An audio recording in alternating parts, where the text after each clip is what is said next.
Kentucky, and Coach has a great halftime speech. Tennessee is dominating the glass right now.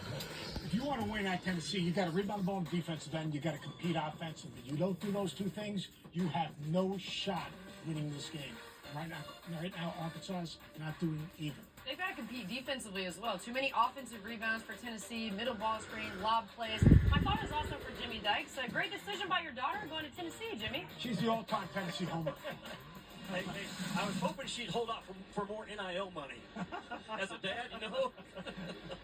To their points, though, the offensive rebounds, Tennessee has as many of those as Arkansas has rebounds at all. Yeah, Milicic with 8 rebounds. Arkansas has 9 total.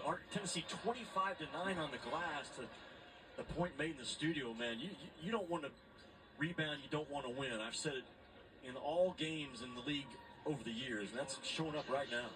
They have 3 more offensive rebounds, 12 than Arkansas does as a team, 9. And it's been this guy right here, and Phillips too. When he came in, he's an absolute ball hawk. That's the cheerleaders again. He's up on the window, he goes after. So an all-around really good game. Milicic, 8 points and all those rebounds, and a silly foul there.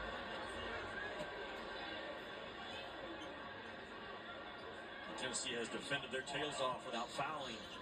That's only the 15th foul, but a careless 5th foul by Akpara, 94 feet away.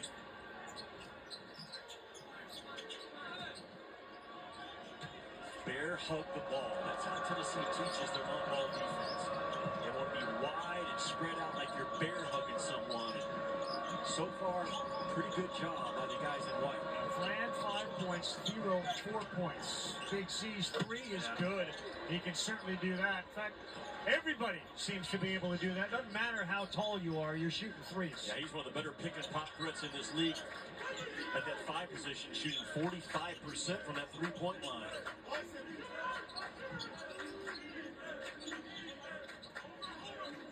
Watch the lob. Yeah, and he's got a big 7-footer who got knocked in the face, and he's worried about that. Why Meshack picks it up.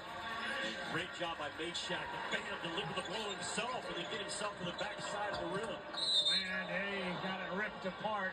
Is it going to be on Meshack or Milicic? And it looks like it's going to be on Jemiah Meshack. There's that lob play that Big Z comes in. Again, you have to have confrontations at the rim in this league. And Meshack there delivered the blow to Thero to free himself up. And Meshack, just the heartbeat of this Tennessee program, along with Zakai Ziegler. Big Z took one off his nose. As a result, that allowed Meshack a little free. Watch it. There is a whistle. Calipari says, I can't believe it. You had it. So did the entire Tennessee bench. Yeah, a late call by Courtney Green, but the right call. You can't reach around and hook. That's just an easy automatic call right there. Courtney Green got a lot of help from that Tennessee bench, but it's certainly the right call. I don't see any sort of stripes. I see a lot of orange. I don't see stripes, but they all acted like officials, and they were right. They got striped britches. Oh, there they are. You're right. Them in Indiana. Oh! Tennessee's doing everything they want right now. Just like Andrea Carter talked about. We're the #1 ranked team in the SEC country. We're in the top 1. Difficult shot. Thero went to the hole. And take a look at Akpara, Jimmy, who is the king of dunks. 27 of his 39 field goals have been on dunks. Well, there it is. And this time you've got a 6'10 Milicic throwing it to Akpara. Again, the middle ball screen is money for Tennessee. You've got to impact that ball up top, Rabbi. Knock it towards the timeline. You cannot allow that middle guy to continue to roll on a naked roll uncovered.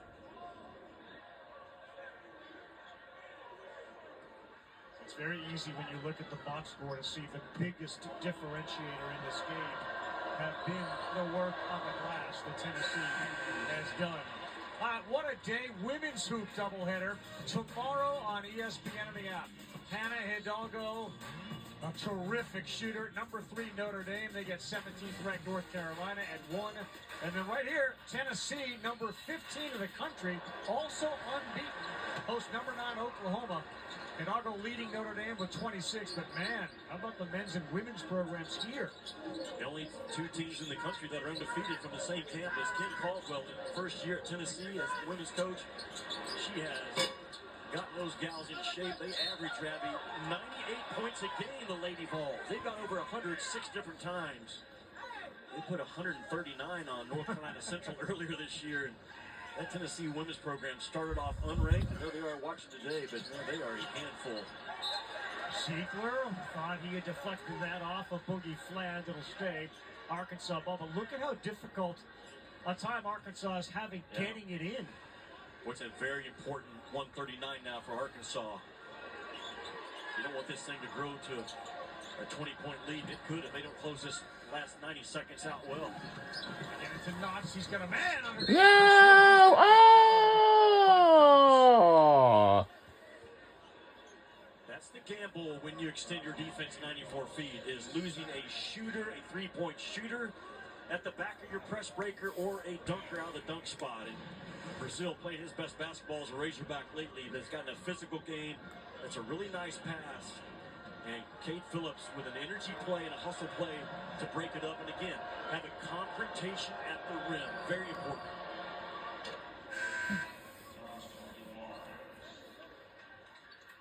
While Brazil shoots free throws, Knox was the guy that threw the alley-oop. Knox is one of 5 kids on this team who have had either a brother or father play for John Calipari. 4 of them played at Memphis when he was there, who have sons on the team. And, of course, Carter, his brother Kevin, played for Cal at Kentucky. Cal is a Hall of Fame coach, but he's a Hall of Fame relationship builder and sticking with his guys. That's why you see those sons playing after their dad did as well. It's going to be a foul on Firo as he continues to have the difficulty staying in front of the man he's defending. And that's where you get frustrated with that foul, Jimmy, out near half court. No doubt. The unnecessary one. And to your point, Firo is one of, if not Arkansas's best defender. And if he's struggling to stay in front of the ball, that's why you see this lead right now at 15 and the potential to grow. Double bonus for Tennessee as they have 40 points here with 1:18 to go. Well, Kentucky at home today. They held court. They knocked off unbeaten Florida. Over 100 points in that one. They had 5 guys in double figures. Mark Pope continues to show that there is life after Cal, and it's a little bit of a refreshing one for the Wildcat fans, the way things have played out so far. And, honestly, it's a win-win for Arkansas and Kentucky. When Cal left Kentucky, it gives Kentucky a new start, but it's also given Cal a new start. Look at Ziegler. They got numbers 2-on-1. Big time block that time by Knox. Terrific, went straight up. A great play. This kid could be a defensive star down the line. 6'6" freshman, originally committed to Kentucky, McDonald's All-American. His older brother Kevin played for Cal at Kentucky to continue that relationship, but he's a driving, slashing, effort kid, 11 in red.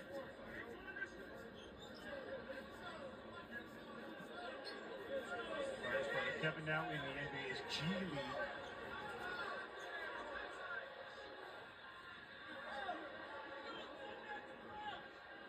Like Don Daly and company just want to make sure what the shot clock should be. The following play is under review for a possible reset of the shot clock.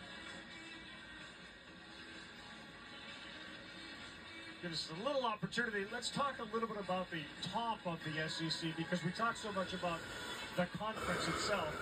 You know, when you look at the way this thing was set up, it was Auburn, Alabama, then Tennessee. Tennessee wasn't picked to finish first, even though they're number 1. And then Florida. Is Kentucky, with today's win, entered the conversation for top team in the conference? Yeah, I don't think there's any question. I love that team offensively. You saw what they did today, man. They're a juggernaut, especially on their home floor. After review, the ball did not hit rim. 104 on the game clock, 26 on the shot clock. But Randy, it gets real now.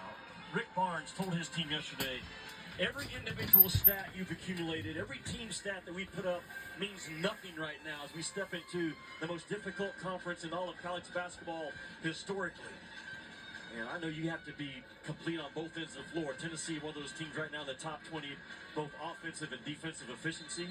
And think about Tennessee. They're number 2 in the country, Ravi, only allowing 56 points a game. That's what they're tracking right now, with Arkansas only having 25 with 104 to go. Students, of course, are on winter break, and yet this building is sold out. Kentucky looked like a sellout, obviously, today in Lexington. Not only do the teams put on shows, but the fans who are in the building are spoiled every night. And you're going to get a great game night in and night out. Yeah, you and I stepped into a sold-out arena Tuesday night at Florida. Yes. Already sold out, waiting for what is now the number 1 team in the country, Tennessee, to come in. And playing like it so far, up 42-25. Moving screen. Yes, it was. That cannot happen. You go over out-of-bounds plays time and time and time again. It's a timing play. And it's one thing to have a moving screen in live action, but certainly not off of an out-of-bounds play. They get it on Lanier. He picks up his first 17-point lead. We're under a minute to go in the first half before halftime. Themselves a little momentum.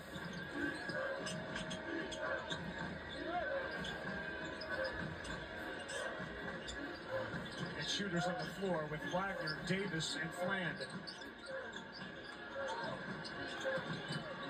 Fland drive, soft touch, Boogie Fland. I mean, that was great defense and better offense.